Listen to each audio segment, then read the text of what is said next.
ஸ்டாலின் ஐயா சாமி கும்பிட்டு இருந்தார். அவரு கும்பிட்டு மாட்டாரு, துர்கா அம்மா சாமி கும்பிட்டு இருப்பாங்க.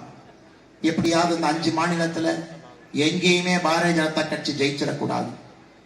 நான் உறுதியா சொல்றேங்க ஐயா, என்னுடைய கணிப்பு குறைந்தபட்சம் 450 எம்பி, குறைந்தபட்சம். ராஜஸ்தான்ல ஜெயிச்சோம், மத்திய பிரதேசல ஜெயிச்சோம், சத்தீஸ்கர்ல ஜெயிச்சோம். எப்படி நாங்கள் ராஜஸ்தான், மத்திய பிரதேஷ், சத்தீஸ்கருடைய முதல்வர்களை தேர்ந்தெடுத்தோமோ, எப்படிங்க முதல்வர்கள் வந்தாங்க? யாரு முதல்வர் ஆவாங்கன்னு யாருக்குமே தெரியாது. அது மோடி ஐயா முடிவு பண்றது. முதல் தலைமுறை சத்தீஸ்கர்ல பழங்குடியினம், எஸ்டி பழங்குடியினத்துல நீ முதலமைச்சர், நீங்க. ராஜஸ்தான்ல முதல் முறை எம்எல்ஏ, நீங்க முதலமைச்சர். மத்திய பிரதேசம் அதே போல மோகன் யாதவ் அவங்க, நீங்க முதலமைச்சர்.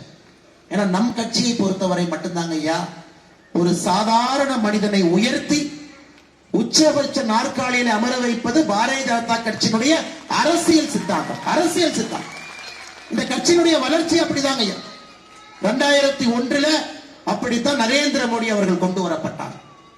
இன்னைக்கு மோகன் யாதவ் அவர்கள் 3 பேரை இதே மாதிரி கொண்டு வந்திருக்கும். ஏன்னா இந்த கட்சியில மட்டும்தான் அந்த கூட்டத்தில் இருக்கக்கூடிய யாரோ ஒருத்தர் பாரதிய ஜனதா கட்சியினுடைய நாளைய தலைவராகலாம், தமிழகத்தினுடைய முதலமைச்சராகலாம், கடலூருடைய எம்எல்ஏ ஆகலாம், கடலூருடைய. ஏன்னா அந்த சித்தாந்தம், அந்த ஜனநாயகம் தான் பாரதிய ஜனதா கட்சியினுடைய அடிப்படை தன்மை. ஒரு சாதாரண மனிதனை உயர்த்தி அழகு பார்க்க வேண்டும் என்று பாரதிய ஜனதா கட்சி நினைக்கிறோம். இதுதாங்க ஐயா எங்களுக்கும் பரம்பரையாக இருக்கக்கூடிய ஆண்ட கட்சிகளுக்கும் இருக்கக்கூடிய அடிப்படை வித்தியாசம். இது அண்ணன் எம்ஆர்கே பன்னீர்செல்வம் அவருக்கு இன்னும் 6 ஜென்மம் ஆனா கூட புரியாது பாரதிய ஜனதா கட்சியினுடைய சித்தாந்தம் என்ன, எப்படி இந்த கட்சி தலைவர்களை உருவாக்குது, எப்படி இந்த கட்சி தலைவர்களை கண்டெடுக்கு, எப்படி இந்த கட்சி தலைவர்கள் மக்கள் மத்தியில் வைத்து நாட்டினுடைய வளர்ச்சிக்காக பயன்படுத்துறான். சித்தாந்தம் புரியாதுங்க ஐயா. அதனாலதான் சொல்றது, பாஜக உள்ள வந்தா காலை வெட்டிடுவேன், கையை வெட்டிடுவேங்கிற பேச்செல்லாம் பாரதிய ஜனதா கட்சியை புரியாம அவர்கள் பேசுவது. இப்ப முதலமைச்சருக்கு என்ன இதுன்னா, செல்ஃபி எடுத்தாருன்னா அந்த ப்ராப்பர்ட்டி அவருக்கு, அந்த சொத்து அவருக்கு. அந்த காலத்துல சொல்லுவாங்க, கண்ணில் பார்த்துட்டாருன்னா அந்த சொத்து அவருதுனே. அந்த காலத்து அரசியல்வாதியை பத்தி பார்த்திருக்கோம். இன்னைக்கு முதலமைச்சர் செல்ஃபி எடுத்தா அந்த சொத்து சேலம் மாடர்ன் தியேட்டர்.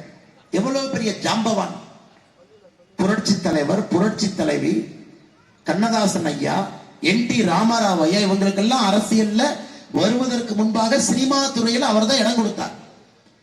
அந்த இடத்துல போய் முதலமைச்சர் பிப்ரவரியில் ஒரு செல்ஃபி எடுக்கிறார். நல்லா இருக்கே, பின்னாடி டவர். திமுக சும்மா இருப்பானா? 6 மாசம் கழிச்சு போறான். இந்த இடத்தை எங்களுக்கு கொடுத்துரு, நாங்க எங்களுடைய முதலமைச்சர், முன்னாள் முதலமைச்சர் கலைஞர் கருணாநிதி ஐயாவுடைய திருவுருவ சிலையை அங்க வைக்க போறோம். பாரதிய ஜனதா கட்சி கையில் எடுத்தோம்.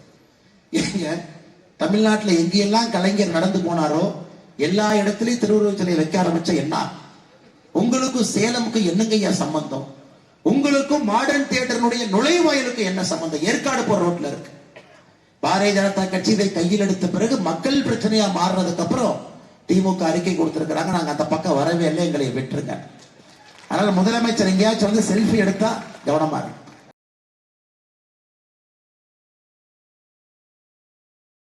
10ஆம் வகுப்பு படித்தவரா நீங்களும் மத்திய அரசு பணியில் சேரலாம். எஸ்எஸ்சி நடத்தும் எம்டிஎஸ் தேர்வில் பங்கேற்று வெற்றி வாகை சூடுங்கள். சன் ஐஏஎஸ் அகாடமி நடத்தும் எஸ்எஸ்சி எம்டிஎஸ் தேர்வுக்கான பயிற்சியில் இன்றே இணைந்து பயிற்சி பெறுவீர், வெற்றி பெறுவீர். தொடர்புக்கு 9952920001 7397355517.